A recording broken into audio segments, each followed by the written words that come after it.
नमस्कार, पीयूष कॉर्नर में आप सभी का स्वागत है। आज हम देखेंगे कि आरटीआई जो 2005 से लागू है, ये आरटीआई भरते कैसे है, वो भी ऑनलाइन। तो ऑनलाइन आरटीआई के लिए आप गूगल पे आइए। सबसे पहले आरटीआई आरटीआई ऑनलाइन सर्च कीजिए। आरटीआई ऑनलाइन करने के बाद इनका ऑफिशियल वेबसाइट ऊपर पे ही आ जाता है।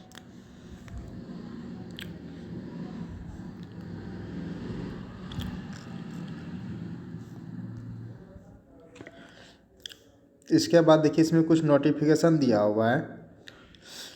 ये नोटिफिकेशन पढ़िए, या फिर नहीं पढ़िएगा तो सबसे पहले इसमें मेन रूप से क्या करना होता है कि यहाँ आपके पास दो ऑप्शन है। सबसे पहले ऑप्शन है कि यहाँ सबसे ऊपर में ये लिखा हुआ है सबमिट रिक्वेस्ट। आपको रिक्वेस्ट के लिए सबमिट करने का वहाँ ऑप्शन है। दूसरा ऑप्शन यहाँ पर दिया हुआ है click here for submit request.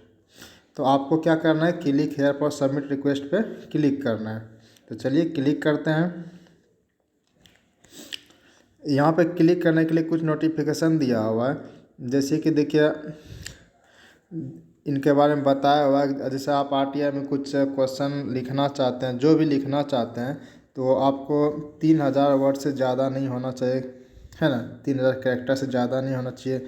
दूसरा क्या है कि जैसे A to Z फॉर्मेट में, अल्फ़ाबेट फॉर्मेट में A to Z फॉर्मेट में होना चाहिए। नंबर फॉर्मेट 09 में होना चाहिए। स्पेशल कैरेक्टर जैसे ब्रैकेट हो गया, @ हो गया, इसमें होना चाहिए।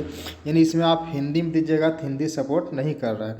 और उसके बावजूद भी एक चीज़ और दिया है 6 नंबर में, अगर आपका कोई भी कैरेक्टर जैसे डाल रहे हैं 3000 से 3000 से मतलब ज़्यादा हो जाता है, तो उसके लिए आपको अपलोड करना होगा डॉक्यूमेंट फाइल में, ठीक ना, सपोर्टिंग डॉक्यूमेंट के रूप में, ठीक।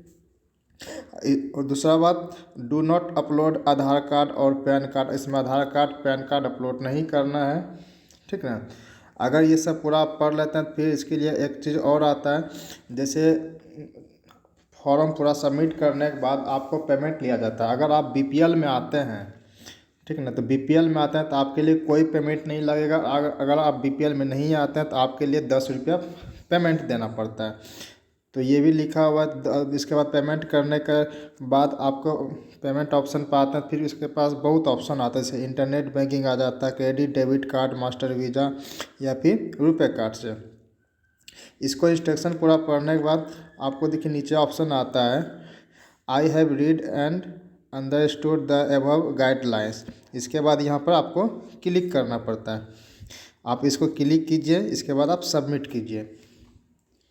सबमिट करने के बाद देखिए आता है ऑप्शन में, आप सबसे पहले यहाँ पर आप देख लीजिए, सर्च पब्लिक अथॉरिटी, मतलब किन्हें आप भेजना चाहते हैं, मतलब आप आरटीआई किन से मांगना चाहते हैं, उनका नाम देना पड़ेगा। दूसरी बात, मिनिस्ट्रियल डिपार्टमेंट, एपेक्स बॉडी या फिर सेलेक्ट पब्लिक अथॉरिटी, ठीक ना।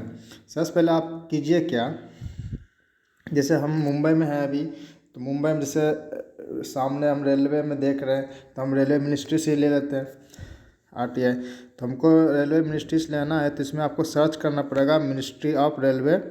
जैसे ministry of culture, ministry of corporate affairs आ गया, मिनिस्ट्री ऑफ एजुकेशन आ गया। तो हमको जिनसे भी लेना चाहते हैं, आप स्वतंत्र हैं, किसी से भी आरटीआई आप ले सकते हैं। तो मिनिस्ट्री ऑफ रेलवे आ गया, हम ये सेलेक्ट कर दिए। मिनिस्ट्री ऑफ रेलवे फिर कहाँ पर हम भी हैं, मुंबई में। देखिए सेंट्रल रेलवे, वेस्टर्न रेलवे दोनों का हेडक्वार्टर है। तो हम ले लेते हैं वेस्टर्न रेलवे से। आप स्वतंत्र, आप सेंटर से भी ले सकते हैं, जिनसे आपको जिनसे जिनका ज़रूरत हो, जिनसे जानकारी लेना हो, आप किसी से भी ले सकते हैं। तो सबसे नीचे देखिए वेस्टर्न रेलवे में भी 6 डिवीज़न पर आता है, लेकिन हम मुंबई डिवीज़न से लेना चाहते हैं। वेस्टर्न रेलवे का मुंबई डिवीज़न पे क्लिक कर दिए। इस क्लिक करने के बाद देखिए यहाँ पर आपको क्या ऑप्शन आता है। सर्च पहले ऊपर है, सर्च पब्लिक अथॉरिटी, है ना। तो इसमें आपको किन से लेना है, उनका एड्रेस देना पड़ेगा। जैसे हम दे देते हैं डीपीओ,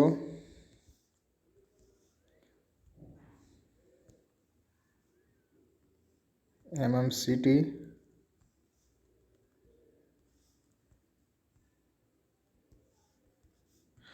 डीआरएम ईस्ट, एमएमसीटी। ये आप फिल जब कर दिए तो इसके बाद आगे देखिए क्या है, आपको यहाँ ईमेल आईडी दिया हुआ है। तो आपको यहाँ पर ईमेल आईडी फिल करना, आप अपना ईमेल आईडी दे दीजिए, फिर मोबाइल नंबर दे दीजिए फॉर रिसीविंग एसएमएस अलर्ट के लिए। तो यहाँ पर मोबाइल नंबर दे दीजिए। दूसरा फिर बोलता है कन्फर्म ईमेल आईडी देने के लिए, तो यहाँ कन्फर्म ईमेल आईडी भर दीजिए। फिर आपका जो नाम है वो आप नाम दीजिए, आपका जो जेंडर है चाहे मेल हो फीमेल हो थर्ड जेंडर हो जो भी आप हैं आप वो एड्रेस दे दीजिए। फिर इसके बाद एड्रेस आ जाता है, आप फिलहाल जहाँ आप रहते हैं वहाँ का एड्रेस यहाँ फुलफिल कर दीजिए, ठीक है। एड्रेस दे दिए। अब फिर इसके बाद आप पिन कोड, अपना पिन कोड दे दीजिए, यहाँ पर पिन कोड भर दीजिए। फिर आगे क्या है, पिन कोड भरने के बाद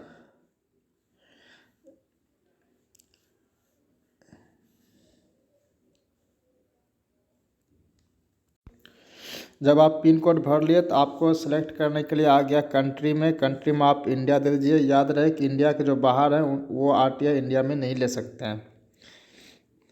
दूसरा बात स्टेट आ गया, तो स्टेट में आप स्टेट दे दीजिए आप जहाँ रहते हैं। फिलहाल मैं महाराष्ट्र में रह रहा हूँ तो महाराष्ट्र दे दिए। महाराष्ट्र का आप स्टेटस दीजिए, आप रूरल एरिया में रह रहे हैं या अर्बन में है, तो मैं अर्बन में आता हूँ। आप रूरल में है तो रूरल में दीजिए, अर्बन में है तो अर्बन में आप दीजिए। एडुकेशन स्टेटस आप पढ़े लिखे हैं तो लिटरेचर में दीजिए या फिर लिटरेचर में दीजिए। तो अब इसके बाद ग्रेजुएशन है +2 है या जो भी हैं आप यहाँ भर दीजिए। फिर आप एक बार फ़ोन नंबर आप दे दीजिए कन्फर्म के लिए यहाँ पर। फिर नेक्स्ट क्या है, सिटीजनशिप आप इंडियन है। अब देखिए फिर क्या आ गया भरने के लिए, is the application below poverty line, मतलब आप बीपीएल में हैं, अगर है तो हाँ कीजिए, अगर नहीं है तो नहीं कीजिए। जब आप बीपीएल में आप अगर हैं तब आप बीपीएल में अगर इसको यस कीजिएगा तो आपसे जो 10 रुपया चार्ज लेता है वो चार्ज आपसे नहीं लेगा, पेमेंट फी। और दूसरा बात है जो आप इसमें नहीं बोलते हैं, आप बीपीएल में नहीं आते हैं, तो आपको देखिए यहाँ पर डायरेक्ट यहाँ पर लिखा हुआ आ जाता है, यू आर रिक्वायर्ड टू पे the RTI fee of 10 rupees. तो इसलिए अगर आप बीपीएल में नहीं हैं तो आप नहीं दीजिए, हैं तो हाँ, ठीक ना। तो हम बीपीएल में नहीं आते हैं तो हमें 10 रुपया पेमेंट करना पड़ेगा। चलिए अब नेक्स्ट क्या है कि आप देखिए आरटीआई जो मंगाना चाहते हैं, क्या चीज़ का मंगाना चाहते हैं, मतलब क्या लिखना चाहते हैं। हम जिसके लिए मांगना चाहते हैं तो वो हम फिल कर देते हैं। जैसे देखिए हम लिख दिए, what is the main official website for railway tender and how can railway notification come on the email of a contractor. मतलब हम जो चाहते हैं वो हम लिख दिए। अगर आपको जो चीज़ का सवाल का जवाब चाहिए या फिर जिनका जानकारी चाहिए आप यहाँ पर सबमिट कर दीजिए, लिख दीजिए।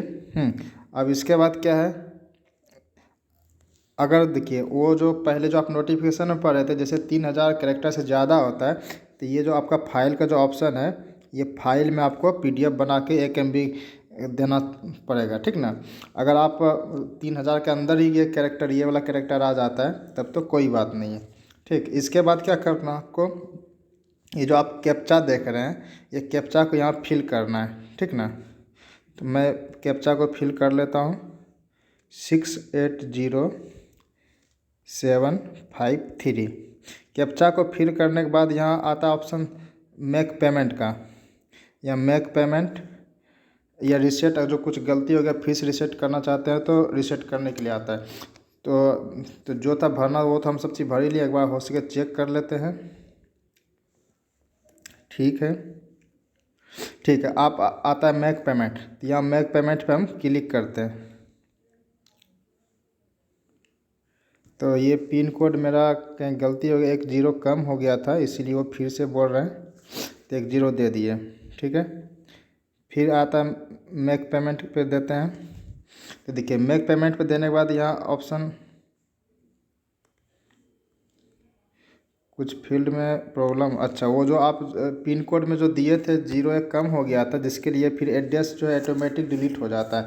तो याद रहे, और जो कोई चीज़ एडिट आप कीजिएगा तो फिर से जो एड्रेस जिससे आप आरटीआई लेना चाहते हैं वो फिर से इसमें भरना पड़ेगा आपको। एड्रेस भरने के बाद फिर से यहाँ कैप्चा मांग रहा है, तो कैप्चा फिर से दे देंगे 087243। इसके बाद आप सबमिट कर दीजिए।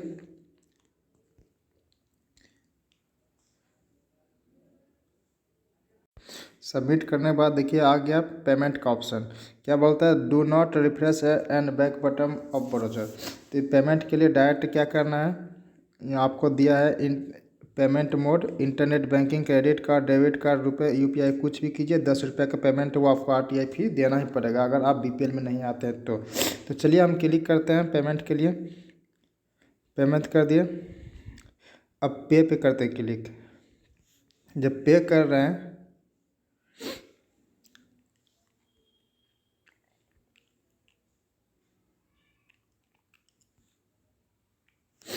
तो देखिए पेमेंट करने के बाद आपको कितना ऑप्शन आता है पेमेंट के लिए। एसबीआई नेट बैंकिंग से कर सकते हैं, स्टेट बैंक के डेबिट कार्ड से, अदर बैंक से, क्रेडिट कार्ड से, या फिर यूपीआई के पास आपका ऑप्शन है। जिनके पास यूपीआई चलाते हैं, भीम, फोन पे, कुछ भी, आप यूपीआई से कीजिए। तो हम यूपीआई से कर देते हैं। 10 रुपया लग रहा है। क्यूआर कोड मंगा लेते हैं। अब क्यूआर कोड यहाँ पे नाउ करना पड़ेगा। पे नाउ करते हैं। देखिए इस तरह मेरा पेमेंट जो है सक्सेसफुल हो गया। आप देख रहे हैं पेमेंट सक्सेसफुल होने के बाद इसको प्रिंट आउट कर लेंगे। प्रिंट आउट करने के बाद हमको ऐसा दिखेगा। प्रिंट करने के बाद आप ये फ़ोन पे देख लीजिए 10 रुपया यहाँ से भी कट गया है, ठीक ना। इस तरह से आरटीआई ऑनलाइन करेंगे। ये आपको लगभग 14 दिन के अंदर आपको आरटीआई का जवाब आ जाएगा। जो नहीं आए तो फिर से आप कर सकते हैं या फिर थोड़ा वेट कर लीजिए, आपको जवाब आ ही जाएगा। अगर आपको ये वीडियो पसंद आया हो तो हमारा वीडियो को लाइक कीजिए, चैनल को सब्सक्राइब कीजिए। धन्यवाद।